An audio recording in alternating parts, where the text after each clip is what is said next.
Student, आज के lecture में हम करेंगे सल्फोनेशन। प्रीवियस लेक्चर में हमने किया था बेंजीन की इलेक्ट्रोफिलिक सब्स्टिट्यूशन रिएक्शन वया हैलोजनेशन एंड नाइट्रेशन।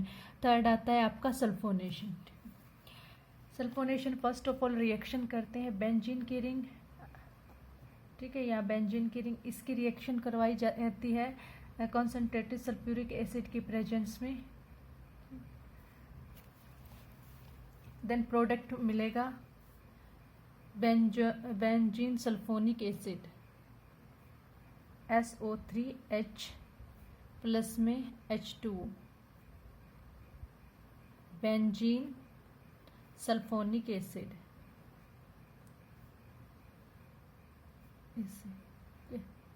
इसके अंदर हम इसका करेंगे मैकेनिज्म। आपको बता दिया गया था कि जो बेंजीन है वो इलेक्ट्रोफिलिक सब्स्टिट्यूशन रिएक्शन देगी, इलेक्ट्रोफिलिक सब्स्टिट्यूशंस रिएक्शंस, ठीक है। तो इनका जनरल मैकेनिज्म हम कर चुके थे, उसी को प्रोसीड करके आगे चल रहे हैं। फर्स्ट ऑफ ऑल हम करेंगे मैकेनिज्म के अंदर generation of the electrophile. First आपका था generation of electrophile.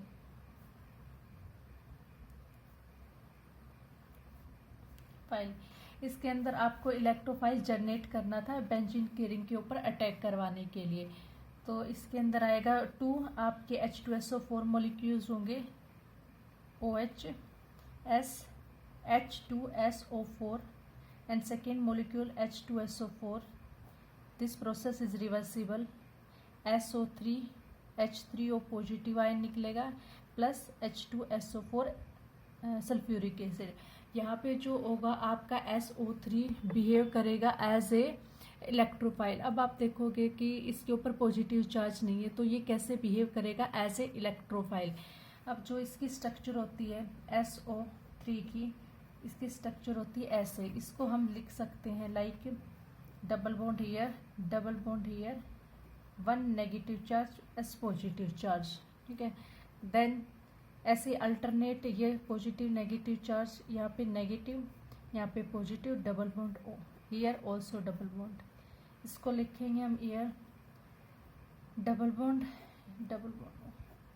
Negative positive charge. तो इन स्ट्रक्चर के अंदर आप देखोगे S के ऊपर जो सल्फर एटम है उसके ऊपर क्या आया, पॉजिटिव चार्ज।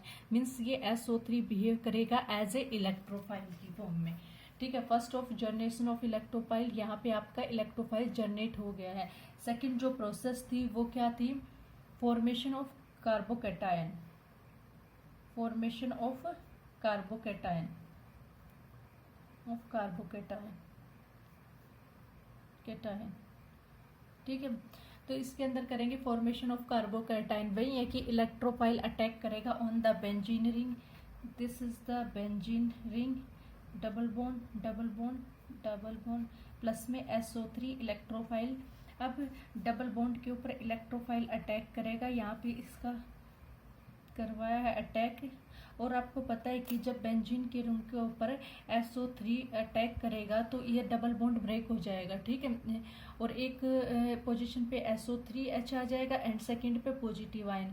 तो जिसकी वजह से ये जो बेंजीन की रिंग है इसके अंदर जो डीलोकलाइजेशन ऑफ इलेक्ट्रॉन हो रहा है वो ब्रेक हो जाएगा। मीन्स इसकी एरोमेटिसिटी ब्रेक हो जाएगी, जिसकी वजह से इसकी स्टेबिलिटी डिक्रीज हो जाएगी, जिस वजह से ये प्रोसेस स्लो हो जाएगी। तो हियर हम इस बॉन्ड को देखेंगे, 2 बॉन्ड हमने वैसे ही लगाए हैं, ये दिस एंड दिस। यहाँ पे हाइड्रोजन, यहाँ पे SO3। अब एक पॉइंट पे आ गया पॉजिटिव चार्ज, ठीक है। अब जहाँ पे ये डबल बॉन्ड वहाँ मूव करेगा जहाँ पे पॉजिटिव चार्ज है। अब सारी चीज़ें वैसे ही, इधर SO3, इधर H, और हाँ ओके, जब SO3 इसके ऊपर अटैक किया और इसके ऊपर अटैच हुआ तो इसके ऊपर नेगेटिव चार्ज आ जाता है, ठीक है। नेगेटिव चार्ज, क्योंकि ये इसने इसके साथ बॉन्ड की फॉर्मेशन की है, तो इसके ऊपर जैसे हम पहले अटैच करवाते थे NO2 पॉजिटिव आयन, ठीक है, NO2 पॉजिटिव आयन, तो NO2 अटैक हो जाता है, positive charge disperse. But here जब अटैक होगा तो नेगेटिव चार्ज आएगा इसके ऊपर। यहाँ पे रेजोनेटिंग स्ट्रक्चर जब चल रही है उसके ऊपर S के ऊपर पॉजिटिव चार्ज है, ओवरऑल यहाँ पे कोई चार्ज नहीं है। तो देन ये यहाँ पे, ये यहाँ पे। आगे चलेंगे, दिस इज पॉजिटिव चार्ज, फिर यहाँ मूव करेगा, पॉजिटिव चार्ज आ गया यहाँ पे HSO3 नेगेटिव एंड दिस। तो ओवरऑल स्ट्रक्चर आएगी पॉजिटिव HSO3 नेगेटिव। ठीक है, this is the overall structure and ये पॉजिटिव चार्ज ऐसे ही डिस्पर्स्ड होता रहेगा। देन थर्ड स्टेप आपका आता है abstraction of proton from the carbocation. Abstraction of proton from the carbocation,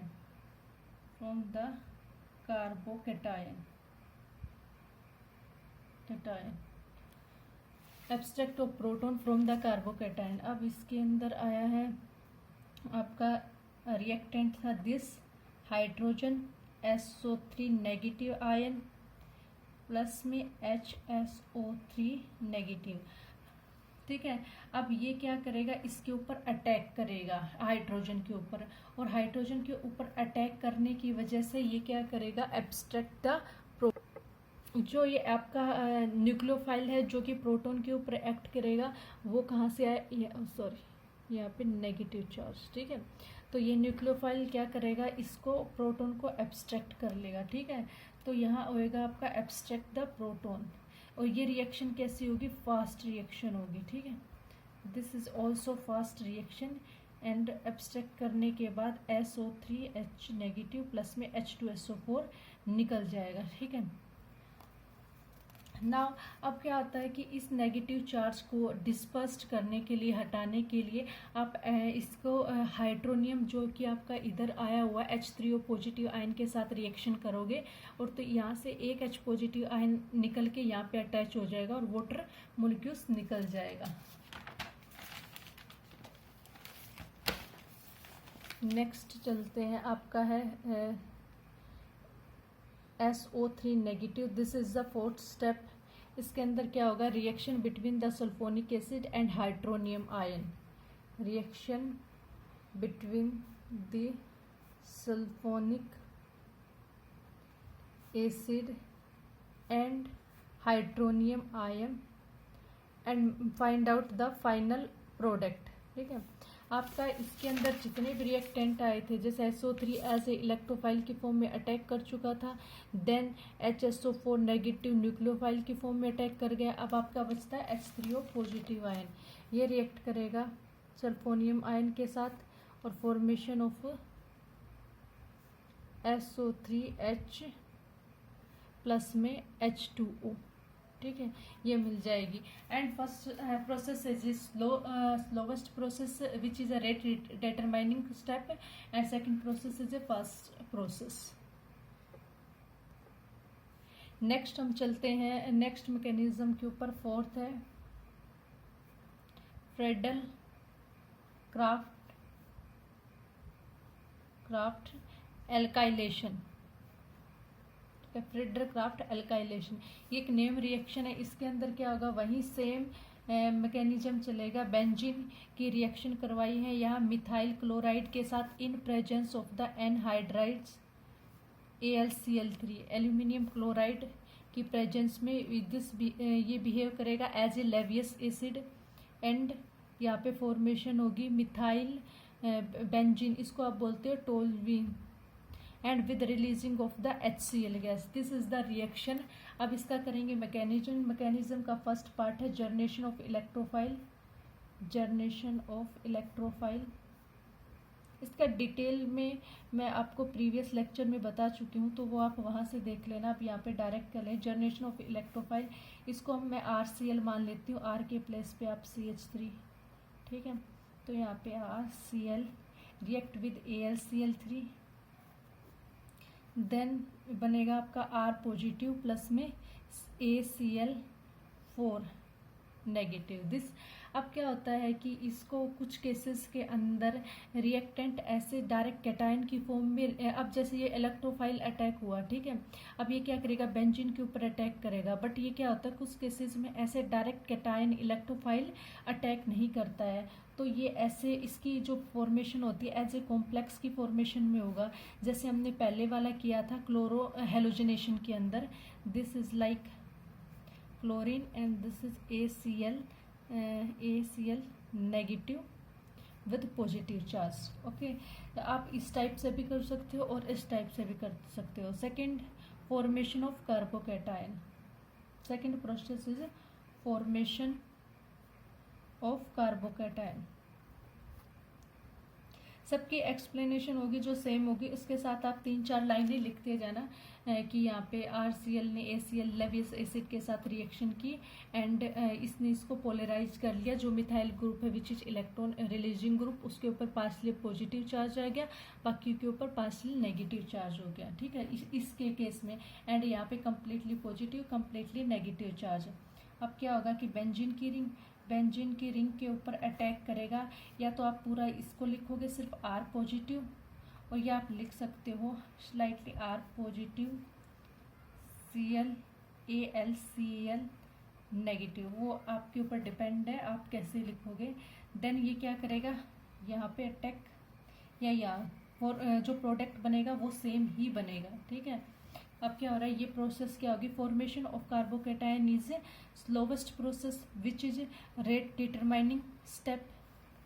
ठीक है, अब इसके अंदर आएगा आपका सेम ये वाला बॉन्ड सेम, यहाँ पे एक पोजीशन पे R और H, here positive charge. Okay, ये यहाँ मूव करेगा। देन दिस इज RH, यहाँ पे दिस, यहाँ पे पॉजिटिव चार्ज। फिर यहाँ पे ऐसे करेगा दिस पॉजिटिव, दिस, यहाँ पे R और H। ओवरऑल जो आएगा इसका आएगा पॉजिटिव, यहाँ पे R और इधर H। ठीक है, थर्ड स्टेप जो होगा उसके अंदर क्या होगा, abstraction of proton from the carbocation. Abstraction of proton from carbocation. इसमें एब्स्ट्रैक्शन ऑफ प्रोटॉन होगा फ्रॉम कार्बोकैटायन। आपका जो न्यूक्लियोफाइल की तरह एक्ट करेगा AlCl4। ठीक है, AlCl4 negative react with this R and H, ये इसके ऊपर करेगा, एब्स्ट्रैक्ट प्रोटॉन को लेके चला जाएगा। देन फॉर्मेशन ऑफ, ये जो रिएक्शन होगी फास्ट रिएक्शन होगी क्योंकि अनस्टेबल से स्टेबल मॉलिक्यूल्स बन रहा है with R। This is the fast reaction and releasing of the HCl plus में AlCl3। ठीक है, this is the Friedel Crafts alkylation. Benzene के रिंग के ऊपर अभी आपका क्या आया, मिथाइल ग्रुप टोल्विन की फॉर्मेशन हुई है, ये एक मोनो सब्स्टिट्यूटेड प्रोडक्ट हो गया। नेक्स्ट मैकेनिज्म हम करते हैं, आपका नेक्स्ट आएगा 6th फ्रीडल-क्राफ्ट। वो एल्काइलेशन था, ये असाइलेशन है। ठीक है, इसमें असाइलिक ग्रुप आएगा, असाइलिक एज ए कैटाइन, वो एल्काइलेशन था, ये असाइलिक ग्रुप है। ठीक है, इसकी जो रिएक्शन होगी वही benzene react with the acetyl chloride Cl, ये होगा एसिटाइल क्लोराइड, उसको लिखोगे CH3C double bond O Cl। ठीक है, ऐसे भी लिख सकते हैं। Then formation of the CO, ये वाला ग्रुप COCH3 प्लस में HCl निकल जाएगा, इसको बोलोगे एसीटोफिनोन। मतलब इसके अंदर क्या ग्रुप आ गया, कीटोन, इसको लिख सकते हैं C double bond O CH3, acetophenone की फॉर्म, यहाँ पे किस चीज़ की फॉर्मेशन होगी, एसीटोफिनोन। नाउ मैकेनिज्म करेंगे। मैकेनिज्म में first step is generation of electrophile. First step is same, generation of electrophile. सारे सेम है क्योंकि सारी इलेक्ट्रोफिलिक सब्स्टिट्यूशन रिएक्शन चल रही हैं। तो इसके अंदर R, इसको R मान लिया, R C double bond O Cl। ठीक है, C double bond O Cl। ठीक है, रिएक्ट विद जितनी भी फिडरक्राफ्ट एल्काइलेशन एंड असाइलेशन है वो इन प्रेजेंस ऑफ लेवियस एसिड होंगी, AlCl3। ठीक है, तो इसकी रिएक्शन करवाई AlCl3 के साथ। Then R C double bond O positive, और एक क्लोरीन आयन निकल के इसके साथ अटैच हो जाएगा, तो ACl4 negative. This is behave as a electrophile, this is behave as a base और न्यूक्लियोफाइल।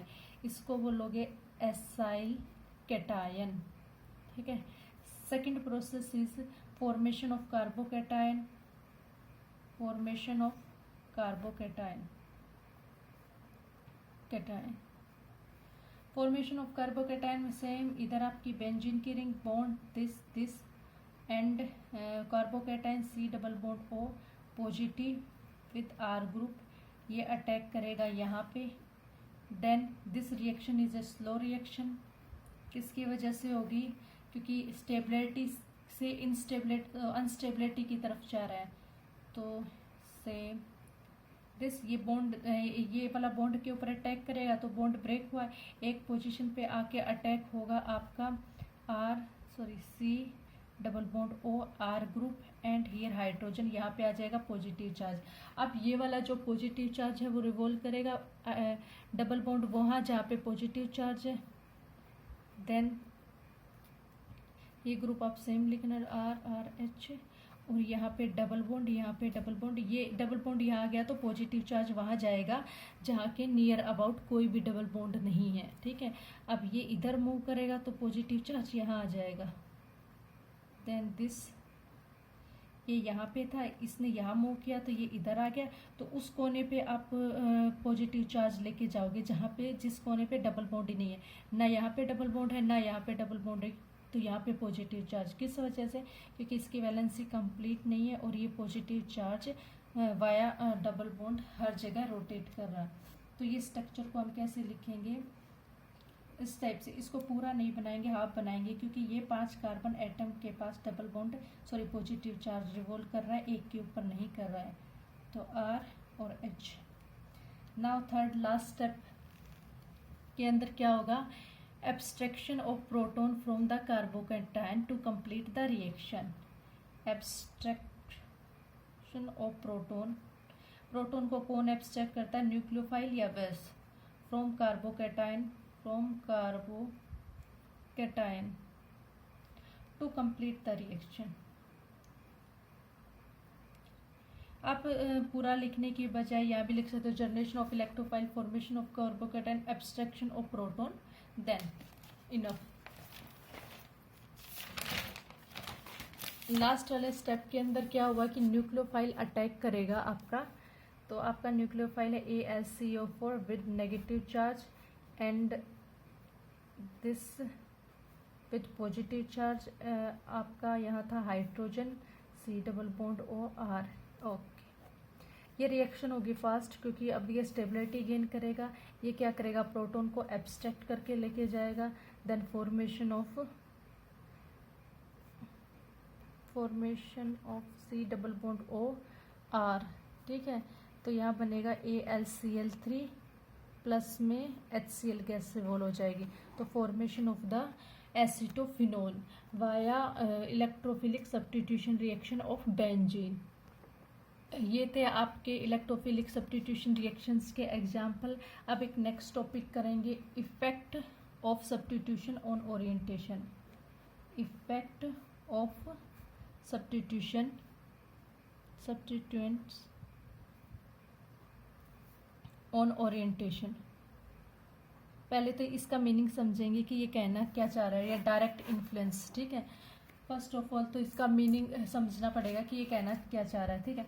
पहले देखो कि जब ये अब तक आप रिएक्शन कर रहे थे, बेंजीन की रिएक्शन आपने करवाई किसी के साथ भी, जैसे क्लोरोनेशन करवाया, ब्रोमोनाइट्रेशन करवाया, ठीक है, उसका सल्फोनेशन करवाया, और क्या क्या करवाया था, और एसाइलेशन करवाया, एल्काइलेशन करवाया, ये आपने रिएक्शन की है, ठीक है। बेंजीन की रिएक्शन करवाने के बाद प्रोडक्ट आपके कौन से बने, जैसे क्लोरोबेंजीन बन गया, एक यहाँ पे बन गया एसिटोफिनोन बन गया, या नाइट्रोबेंजीन बन गया, ठीक है। सबकी ऐसे प्रोडक्ट की फॉर्मेशन हुई, मतलब बेंजीन के ऊपर सिर्फ एक ग्रुप अटैच हुआ, तो इसको क्या बोलोगे, मोनो सब्स्टिट्यूटेड।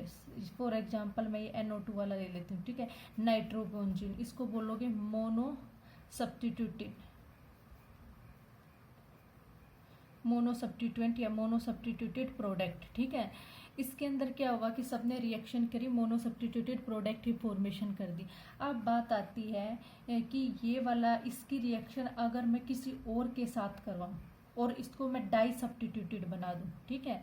अब तो इसकी रिएक्शन मैं किसी और के साथ करवाऊंगी, मान लो ए के साथ करवाई फॉर एग्जांपल, इसको मैं क्या बनाऊंगी, ए ग्रुप और अटैच हो जाए तो इसकी 3 कंडीशन निकलेंगी, जैसा मैं पहले बता चुकी हूँ, एक जर्नल बता रही हूँ, आगे चल के हम करेंगे इसको complete.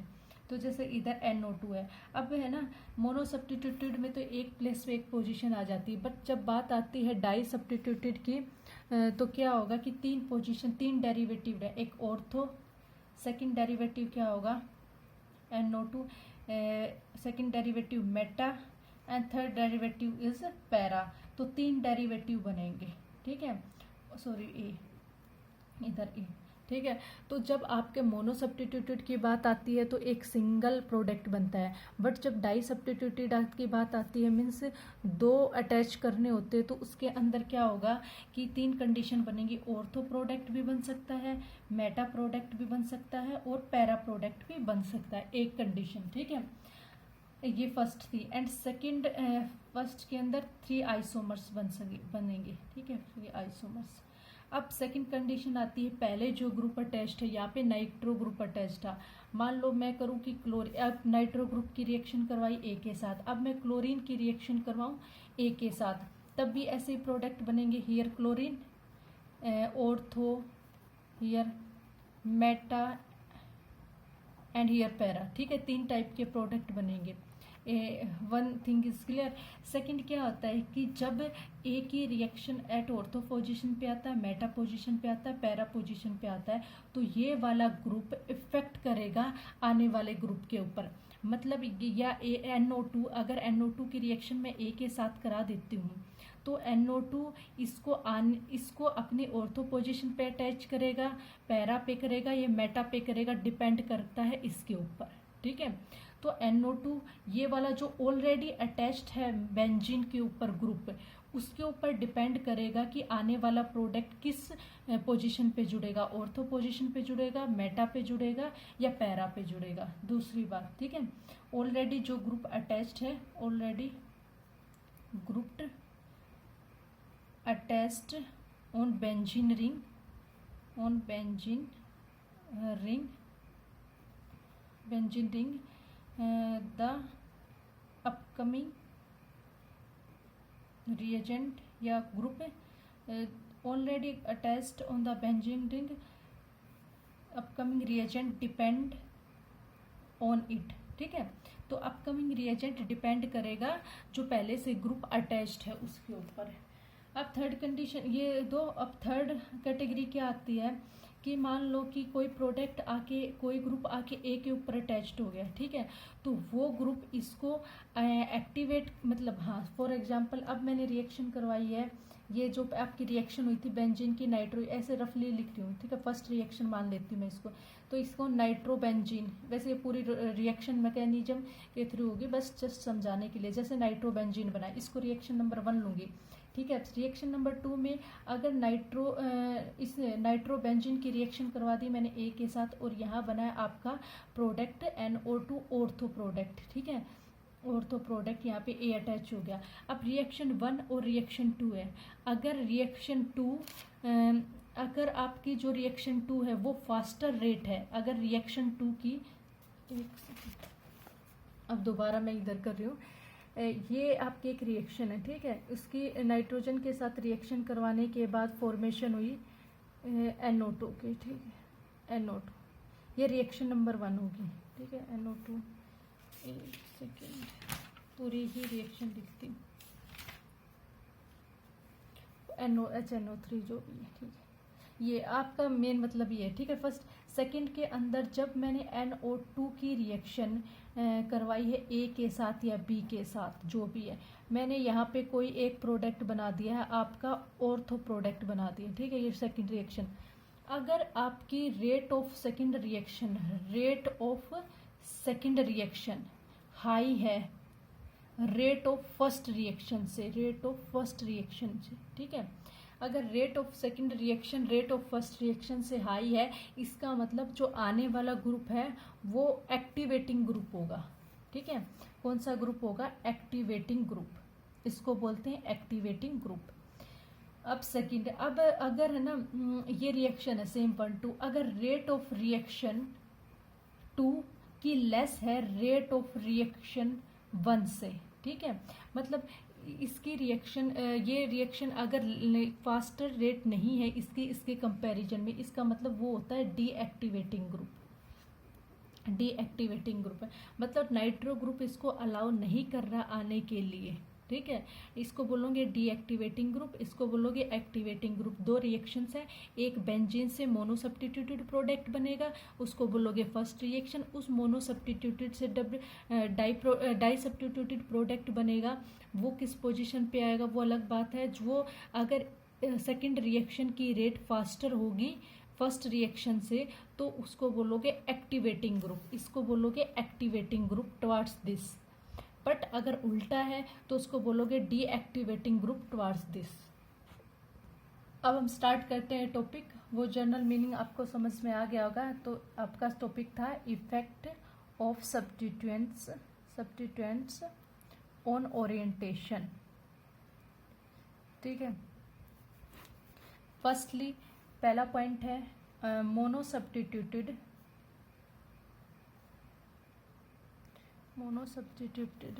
Benzene exist only one form. Okay, second point is di substituted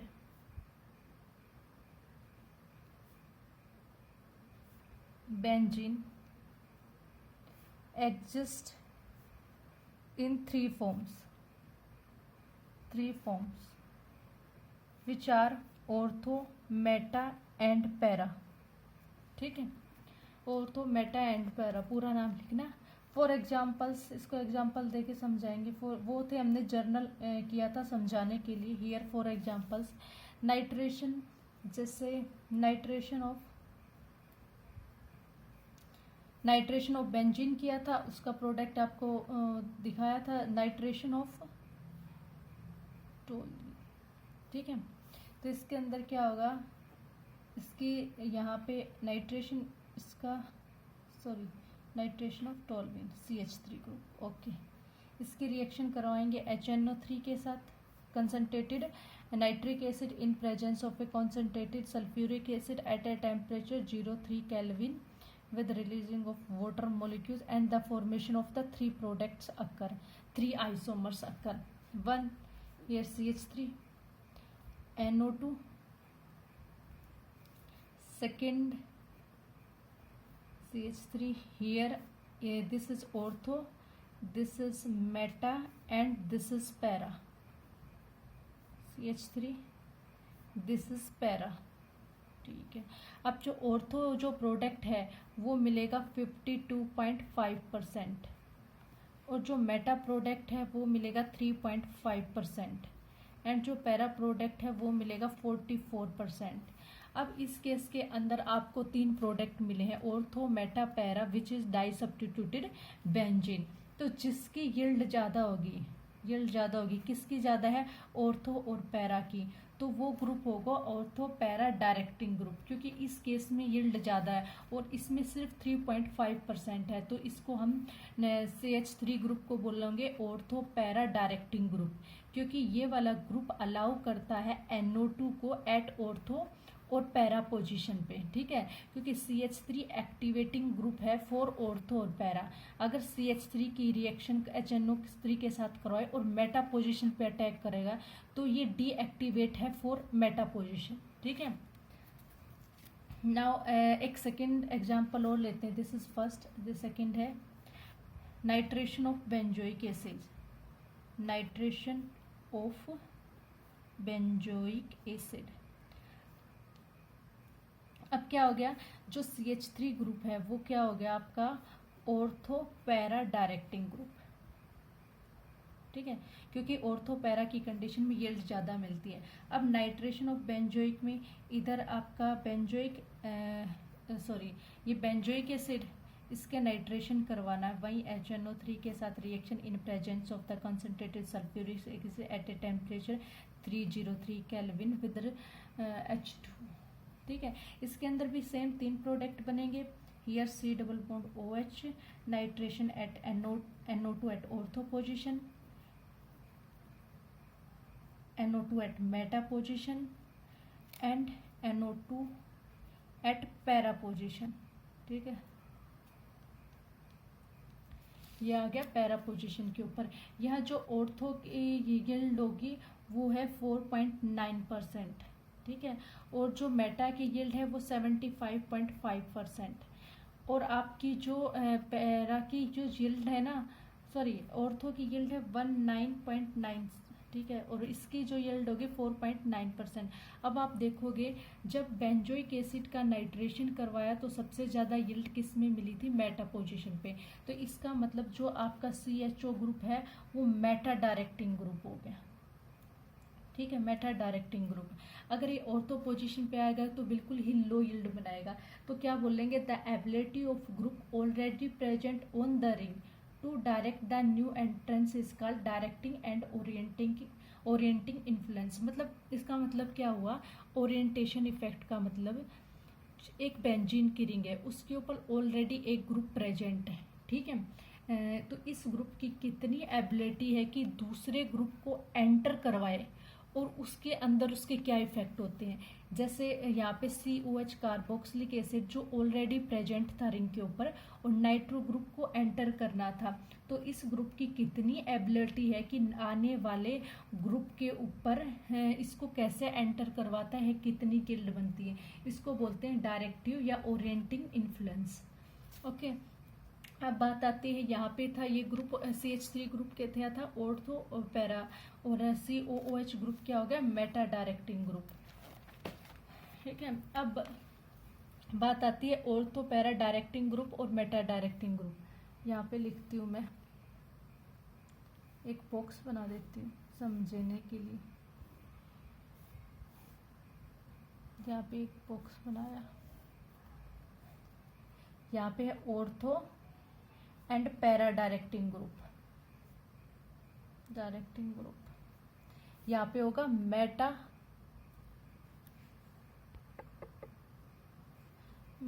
directing group. ठीक है, ऑर्थो पैरा डायरेक्टिंग ग्रुप में एल्काइल ग्रुप होगा, फिनाइल ग्रुप, OH, SH, ये आप याद कर लेना, OR, NH2, NHR, 2-3 बार करोगे तो वैसे ही याद हो जाएगा, NR2, chlorine, bromine and iodine. These are the ortho para directing group. अगर ये ग्रुप पहले ही ऑलरेडी बेंजीन के रिंग के ऊपर प्रेजेंट है तो इसका मतलब दूसरा आने वाला ग्रुप या तो ऑर्थो पोजीशन पे जाएगा या पैरा पोजीशन पे जाएगा, मतलब यील्ड उसी में बनाएगा। और meta directing group NO2।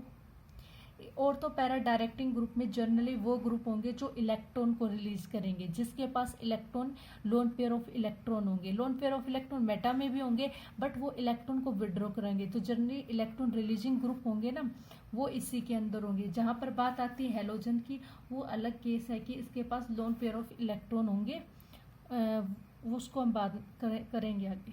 SO3H, CN, CHO aldehyde, COR and COOH and COR, these are the meta directing group। अगर ये ग्रुप ऑलरेडी रिंग के ऊपर प्रेजेंट है तो आने वाला ग्रुप कहाँ जाएगा, मेटा पोजिशन पे। ठीक है, if this group are attach to the benzene ring the second group will be attached at, if this group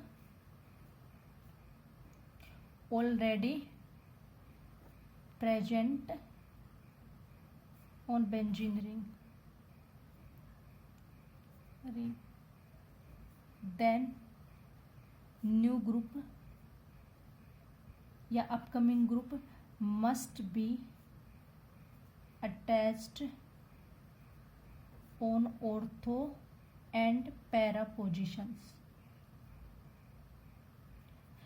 और इसके अंदर if this group are this must be attached on meta position. Okay, means अगर आपका ये अभी example करवाया था are, यहाँ पे CH3 था, ठीक है, उसका हमने नाइट्रेशन करवाया, नाइट्रेशन ऑफ टोल्यूइन HNO3 की प्रेजेंस में, ठीक है, और इन presence of H2SO4 at temperature 30 kelvin water निकलता है।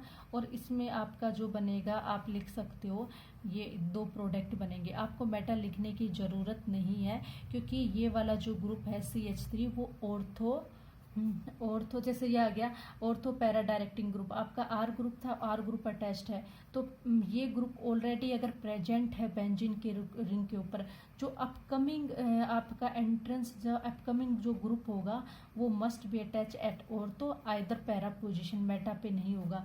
अगर सी जैसे अब हमने नाइट्रेशन ऑफ बेंजोइक एसिड किया था COOH, उसका हम करेंगे नाइट्रेशन HNO3 प्लस में H2SO4 303 केल्विन टेम्परेचर H2O निकलेगा, ठीक है। इसके अंदर हम करेंगे ये ग्रुप अगर COO अटैच्ड है यहाँ पे, जैसे ये मेटा डायरेक्टिंग है, तो यहाँ पे आपका आएगा NO2, तो आपको ऑर्थो और पैरा लिखने की ज़रूरत नहीं है, क्योंकि ये कार्बोक्सिलिक एसिड मेटा डायरेक्टिंग ही ग्रुप है।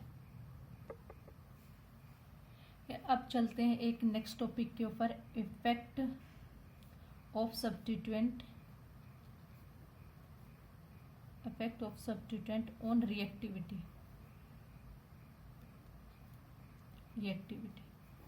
ओके, अब इसके अंदर क्या है कि जो ग्रुप ऑलवेज पहले से प्रेजेंट है बेंजीन के रिंग के ऊपर, ठीक है, और दूसरा ग्रुप अटैच करेगा, तो ये सिर्फ उसको इन्फ्लुएंस नहीं करेगा बट उसकी रिएक्टिविटी के ऊपर ही भी डिपेंड करता है। तो क्या बोलोगे, the group already present on the ring not only exist on orientation influence but also affect the rate at which the substitution take place, ठीक है। तो the group already present on the ring not only exist on orienting influence but also affect the rate at which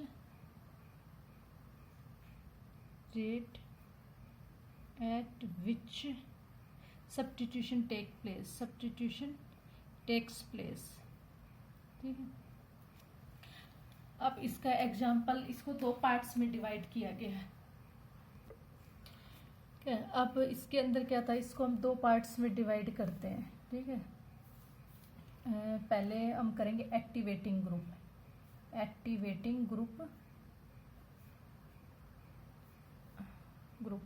second है deactivating group.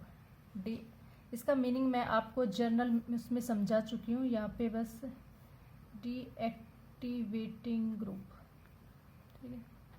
तो first of all activating group, तो इसकी definition करेंगे कि वही बताया था कि पहले मोनो सब्स्टिट्यूटेड बेंजीन है, अगर उसका फिर से इलेक्ट्रोफिलिक सब्स्टिट्यूशन करवाया जाता है तो 2 रिएक्शंस करवाई थी, एक तो एल्काइलेशन और दूसरी करवाई थी नाइट्रेशन। पहले करते हैं if definition, if mono substituted benzene undergo further electrophilic substitution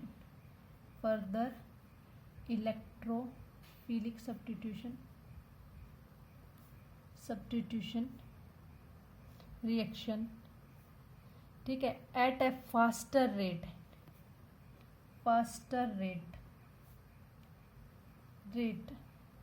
than benzene, ठीक है। the group which is already present on the ring, the group which is already present on the ring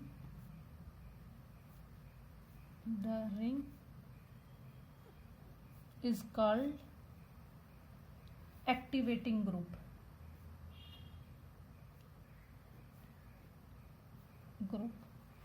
okay, for example, इसके book के अंदर कोई example नहीं है, but अगर आप लिख दोगे तो अच्छी बात है, उससे पता लग जाएगा कि स्टूडेंट को, एग्जामिनर को, स्टूडेंट को कितना समझ में आया हुआ है। तो यहाँ पे जैसे आपका किया था हमने एक रिएक्शन, बेंजीन की इलेक्ट्रोफिलिक सब्स्टिट्यूशन रिएक्शंस करवाई थी RCl के साथ मिथाइल क्लोराइड के साथ in presence of the anhydrides Lewis acid AlCl3। तो फॉर्मेशन हुई थी आपकी टोल्यूइन की CH3 with releasing of the HCl। इस रिएक्शन को मान लेती हूँ मैं फर्स्ट रिएक्शन। ओके, और देन ये हो गया आपका मोनो सब्स्टिट्यूटेड। ये पहले क्या था, इस डेफिनेशन के अंदर लिखा हुआ है, ये पहले बेंजीन है, इलेक्ट्रोफिलिक सब्स्टिट्यूशन रिएक्शन हुआ, टोल्यूइन बना। ठीक है, अब सेकंड इसमें क्या बना है, मोनो सब्स्टिट्यूटेड प्रोडक्ट, वो फर्दर इलेक्ट्रोफिलिक सब्स्टिट्यूशन रिएक्शन करेगा। Reaction with nitric acid in presence of the H2SO4 303 temperature 3। Then the formation of क्या होगी आपकी CH3 ortho Meta and para. ठीक है, जो भी है ऑर्थो प्लस में पैरा ही लिखो आप, CH3NO2। वो यील्ड मैं आपको रिएक्शन में करा चुकी हूँ, बस मीनिंग समझ लो।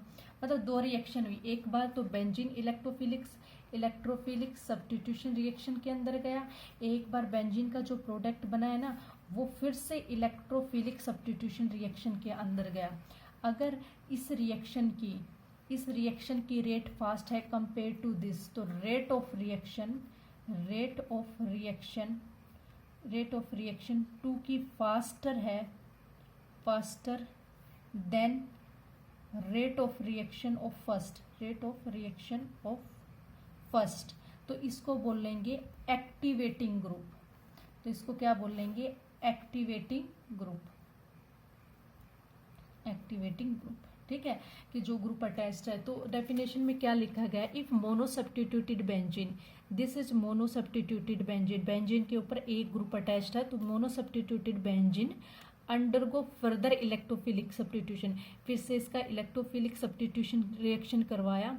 तो एट द फास्टर रेट, अगर इसकी रेट फास्टर है देन बेंजीन, जो बेंजीन का इलेक्ट्रोफिलिक सब्स्टिट्यूशन हुआ था, तो जो group which is already present on this ring is called activating group.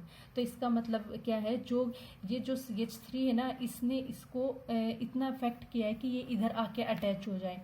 तो अगर इसकी reaction rate of reaction fast है इससे, तो इसको एक्टिवेटिंग ग्रुप बोलेंगे, बट अगर कम है तो उसको बोलेंगे डीएक्टिवेटिंग ग्रुप। ठीक है, आप क्या बोलेंगे, डीएक्टिवेटिंग ग्रुप की डेफिनेशन आप ही करोगे, लिखोगे if a mono substituted benzene undergo further electrophilic substitution reaction at a slowest rate then benzene. ठीक है, तो the group which is already present on the ring is called deactivating group. ठीक है, इसको अगर रेट सेकंड की इसकी less हुई फर्स्ट से, तो इसको बोलेंगे डीएक्टिवेटिंग ग्रुप, इसने डीएक्टिवेट किया आने वाले ग्रुप को। ठीक है, अगर एक्टिवेट है तो इसने इतना एक्टिवेट किया है कि इसकी रिएक्शन इससे भी फास्ट हो गई है, तो इसको बोलेंगे एक्टिवेटिंग ग्रुप। अब बात आती है कौन से ग्रुप एक्टिवेटिंग है और कौन से ग्रुप डीएक्टिवेटिंग है। तो जनरली जो ऑर्थो पैरा डायरेक्टिंग ग्रुप है ना, वो आपके एक्टिवेटिंग ग्रुप में कंसीडर किए जाते हैं, एक्टिवेटिंग ग्रुप के अंदर। ठीक है, एक्सेप्ट हेलोजन है ortho para directing group, but वो ग्रुप कौन से हैं, डीएक्टिवेटिंग ग्रुप। वो रिंग को डीएक्टिवेट कर देते हैं, बट आते किसके ऊपर है, ऑर्थो पैरा पोजिशंस के ऊपर। ठीक है, और जो मेटा वाले ग्रुप हैं उनको जनरली डीएक्टिवेटिंग ग्रुप ही बोला गया है टू फर्दर इलेक्ट्रोफिलिक सब्स्टिट्यूशन के अंदर। ठीक है, जब फर्दर